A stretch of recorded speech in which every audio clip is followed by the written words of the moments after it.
আসসালামু আলাইকুম। আজকের ভিডিওটা খুবই গুরুত্বপূর্ণ যারা নতুন জার্মানিতে আসতে চান। আর তাদের জন্য হলো ব্যাপারটা এরকম, আপনার কাছে শুধু টাকা আছে, আপনার কাছে ডিগ্রি আছে, তার মানে এই না যে আপনি জার্মানির জন্য এই মুহূর্তে এলিজিবল। যদি আপনি আরও 2 বছর আগের কথা বলতেন তাহলে বলতে আপনি কোনো চিন্তা না করে চলে আসেন, কিন্তু আজকের জন্য এটা খুবই গুরুত্বপূর্ণ, মানে খুবই কঠিন হয়ে গেছে জার্মানি।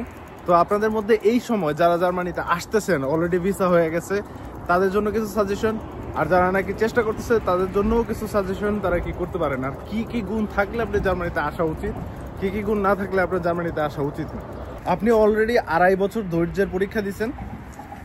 আপনাকে জার্মানি আসার পর 2টা বিষয়ে ধৈর্য দিতে হবে। একটা হচ্ছে সময়, আপনাকে 6 মাস সময় দিতে হবে অথবা তারও বেশি, এবং আপনার অর্থ মানে টাকা, আপনাকে এইখানে থাকতে হলে প্রতি মাসে কমপক্ষে 1000 ইউরো খরচ করতে হবে জার্মানিতে, এটা সবাই জানে। আর এই 1000 ইউরো আপনি কোনো ধরনের চাকরি ছাড়া নিজের পকেট থেকে খরচ করা যদি 6 মাস অন্তত, তারপরেও 6 মাস পরেও যে আপনি জব পাবেন এটার কোনো নিশ্চয়তা নেই। 6 মাসের একটা ব্যাকআপ রাখতে হবে।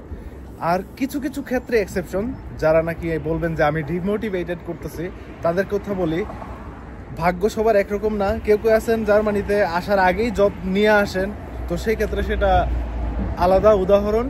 তবে আমি মোস্ট কেসের কথা বলতেছি, যেটা মোস্টলি যেটা হয় আর কি এখন হচ্ছে জার্মানিতে জবের খুবই ক্রাইসিস। আপনি যদি কমপক্ষে 6 মাস নিজের খরচে থাকতে পারেন তাহলে আপনি জার্মানিতে অনায়াসে চলে আসেন। দ্বিতীয় পয়েন্ট সেটা হলো ভাষা। জার্মানি বা যে কোনো দেশে আপনি যদি যান, ওই দেশে যদি চাকরি করতে চান এবং আপনি যদি রুট লেভেলের চাকরি করতে চান, মানুষের সাথে কমিউনিকেশন করতে, আপনি খাবারের দোকানে কাজ করবেন, মানুষের সাথে কথা বলতে হবে, তো সেই ক্ষেত্রে আপনার যে কোনো দেশে যাবেন সেই দেশের ভাষা জানতে হবে।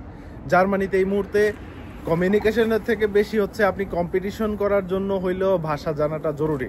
যদি কেউ জার্মানিতে আসতে চান, B1 এর নিচে যদি আপনার ল্যাঙ্গুয়েজ লেভেল থাকে, মোস্ট ইম্পর্টেন্ট হচ্ছে সার্টিফিকেটটা বড় কথা না, আপনি যদি স্পিকিং B1 লেভেলে পারেন, তার মানে হচ্ছে আপনি জার্মানিতে আসলে 1 মাসেও চাকরি পাওয়ার সম্ভাবনা আছে। কিন্তু আপনি যদি B1 এর নিচে ল্যাঙ্গুয়েজ, মোস্টলি আসলে একটু খুঁজলে চাকরি পাওয়াই যাবে আর কি, B1 লেভেলের যদি জার্মান কেউ জানে।